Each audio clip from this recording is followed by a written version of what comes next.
Well, right now, I am in semi-retirement from the wrestling and the squatting and that form of work that I have been doing for so many years. And the thing is, I'm in semi-retirement now. I'm traveling.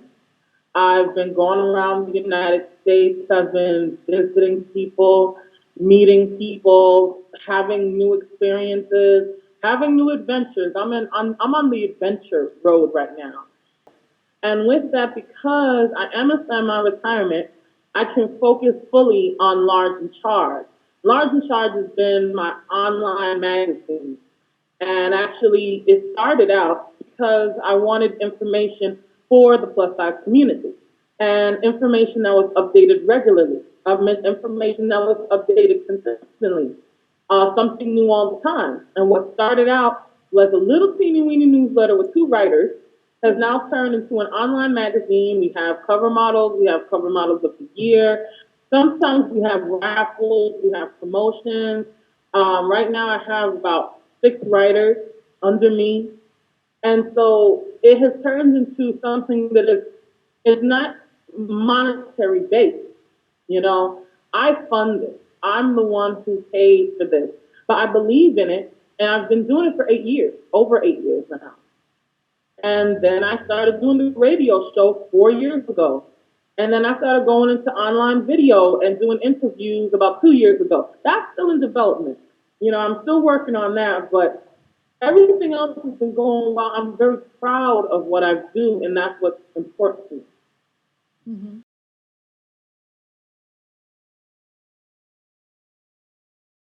That was a very difficult time in my life. And at that time, let me tell you, I never thought about doing that. I never thought, oh, I'm going to sit on people for a living. It's going to be fun. No, I never thought about that. That was not one of my interests. It was not something I ever wanted to do. It's something that I did because of necessity. When my husband, who I love very dearly, for 2 years, we're married 2 years, and 2 weeks after our second anniversary, he passed away out of nowhere. And then I'm left, and I was the housewife. He was the provider. I was the housewife.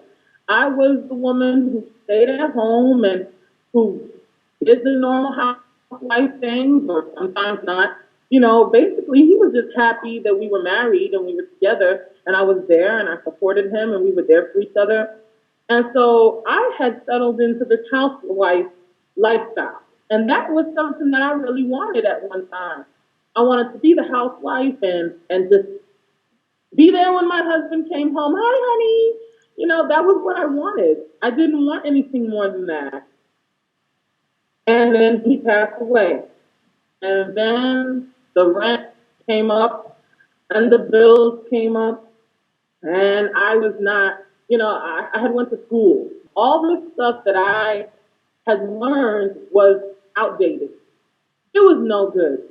I couldn't get a job. Not only that, but I had a little child, and I wanted to be there for my child. And so it kind of grew out of necessity.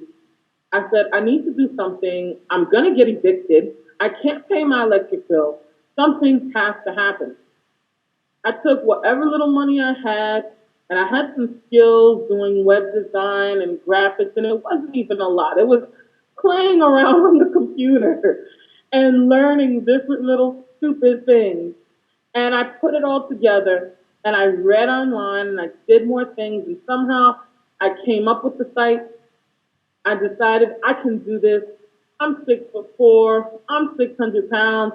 I'm bigger, taller, and I'm a different combination. They have very tall women who do it, who are plus size. They have shorter women who are very large. I was going to be the first extremely tall, extremely large woman. I was young, considered attractive, and I said, I can do this. I can make this money. I don't have to be evicted. I don't have to be suffering. I can buy new things for my child. I can do this. And I decided, once I made the decision, I jumped in.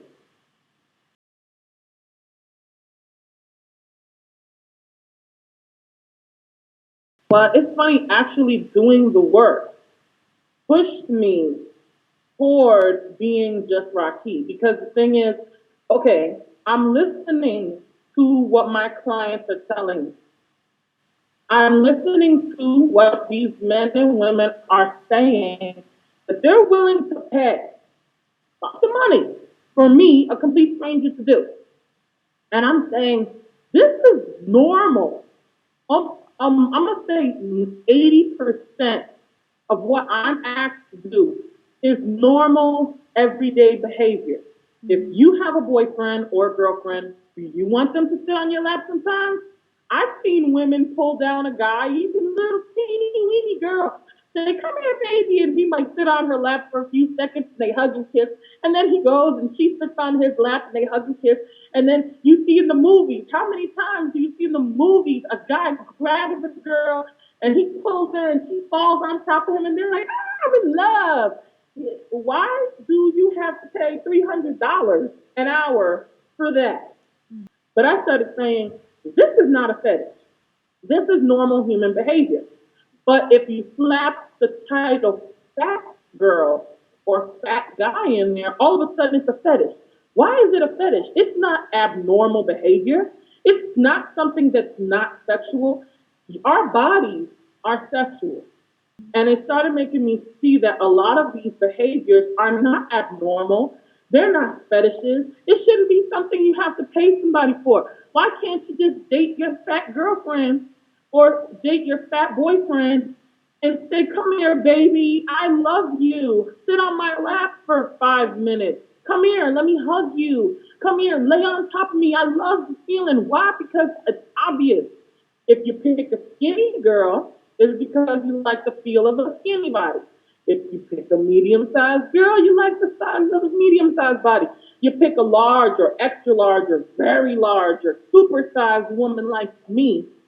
Why all of a sudden when you're fat, it's a fetish? It shouldn't be a problem, but it is. And the main problem is in our minds. It has been brainwashed to be a problem.